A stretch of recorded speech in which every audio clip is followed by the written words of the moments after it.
The National September 11th Memorial in New York has been open since last year, drawing more than 4 million visitors. But work stopped months ago on the attached museum because of financial disagreements between the Port Authority, which owned the destroyed Twin Towers, and the foundation that is building the museum. Monica Eichen's husband, Michael, died in the attacks. It's an embarrassment for the world to see. They come there, and I've been there several times where people come up to me and say, "Where's the museum? Why is it not open? How do you explain that?" "Oh, because we're fighting over some money."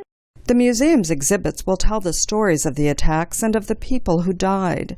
There will also be displays about Al-Qaeda and the 9/11 plotters, although some family members, like Jim Riches, who lost his son Jimmy, think those should be limited to side displays. You want to see their picture? Let them go into the kiosk and look at their picture if that's what they want to be. But I think you've made it more like a Hall of Fame for the terrorists, and that's the way I feel, by putting their pictures up in there. But it is a collection that will never be shown that has caused the fiercest controversy, a repository for 9,000 unidentified fragments of human bone and tissue. It will be 7 stories underground and off-limits to all but family members and the medical examiner. Riches and members of 16 other families have filed a lawsuit.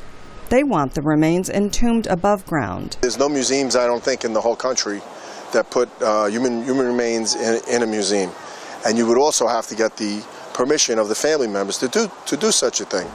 Mayor Michael Bloomberg, chairman of the Museum Foundation, says the repository is needed for possible future DNA identification. One of the centerpieces of the museum in terms of visibility and respect is where you put the unidentified remains.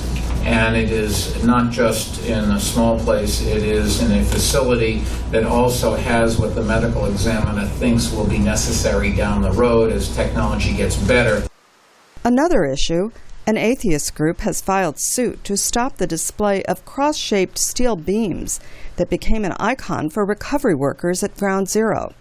The foundation responds that it is being displayed as an artifact, not as a religious object. Carolyn Weaver, VOA News, New York.